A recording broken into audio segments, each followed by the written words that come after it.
If you want to be successful in massage school, watch this. I think that the respect that we lack as massage therapists is a direct reflection of deficits in our education.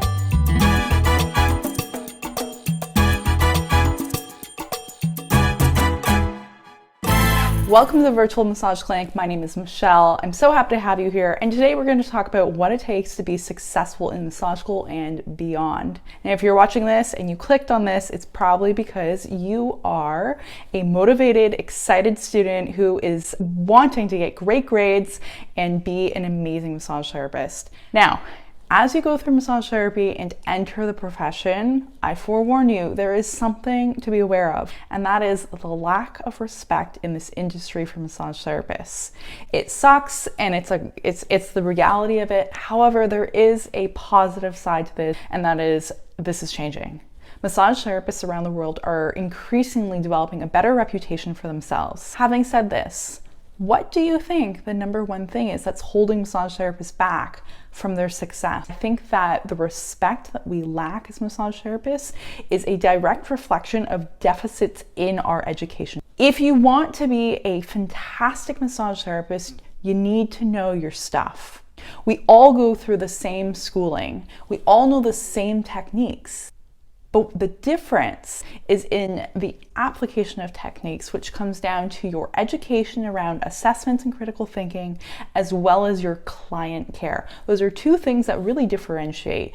I think there's definitely a spectrum. There's some people who are better at the hands-on than others, without a doubt. And it also depends on how many hours of hands-on practice you have had and acquired. But there's a lot you can do outside of that to differentiate yourself from other massage therapists who are graduating with the exact same skills that you have. Also, massage therapy is a booming career. It is in demand. Now, the reports that I have read have shown a huge statistical growth trajectory in this profession until I believe it was 2025. I'll have to find the article and put it in the comments below. This career is set out to do very well in the States, I believe Canada as well. Of course, these studies were done pre-COVID, so that might shift results just a little bit.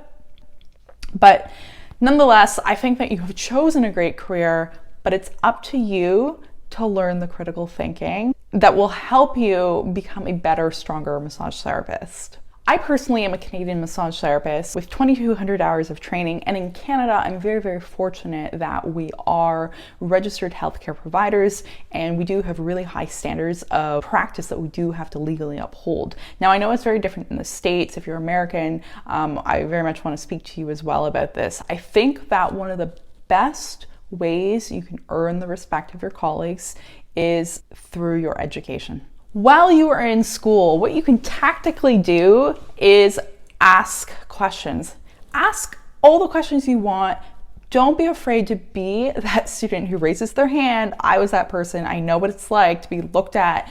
But seriously, you're better to ask questions and not have answers to them than to not ask your questions at all. Because in asking questions, you're developing a curious mind and you're developing your critical thinking. That's number one. Number two, use your time in school to develop your professional communication, your professional voice, if you will. This is another way to complement the critical thinking that will help you stand out as a healthcare provider in the States, in Canada, wherever you are. Be professional. Do I need to say any more? If you look at the massage industry and the profession as a whole, you can really boil down what you know into three categories, which is hands-on techniques, critical thinking and application of techniques, and client care. And the second two categories are where we see a spectrum of differences in the education and in the skills. If massage therapy is your second career, let's talk about that. Massage therapy was also my second career. I previously had a career in a corporate environment, and let's talk about that another time, but I did not enjoy it, to say the least. And I wanted a career that had a good trajectory for both job satisfaction and financial trajectory. I'm going to get the elephant out of the room. If this is your second career, if you're in the 40+ crowd, you may have given thought to whether you have the energy or stamina to avoid burnout in this profession. And let's talk about that for a second. Burnout is not an inevitable, it's an avoidable outcome. You get to choose how many clients you treat on a weekly basis, and you are in direct control of that. So just remember that when you're going into this profession.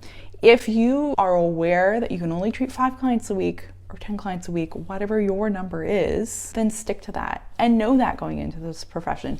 Know that you may need to have another source of income to offset the difference that you would make otherwise. A second common concern for people entering the profession as their second career is the energy levels required as a massage therapist. I'm gonna be honest, it is a really physically demanding job. There's no like ifs, ands, or buts about that, but there are things you can do to be proactive about avoiding burnout and avoiding the challenge of fatigue. Ergonomics, knowing your limits, setting your own personal professional boundaries is really important. How many clients you see in a week or even in a month. And self-care. You will learn very quickly just how important and valuable self-care is in this industry. And it's a really big topic, and it's definitely on the rise because unfortunately the burnout rate has been on the higher side of things. However, there are people in this industry like Zach Mayfield, the successful body worker, that are working to create change around this and educate massage therapists how to prolong their bodies and how to prolong their practices. Burnout is not something that just magically happens overnight. I think it's something that you have control over and that you can keep an eye out for the warning signs and nip in the bud. There are so many advantages if massage is your second career. I applaud you, number one, for making this big step, and I want you to know what you do bring to the table. Number one is that you've lived a little longer. It sounds simple, but it's true.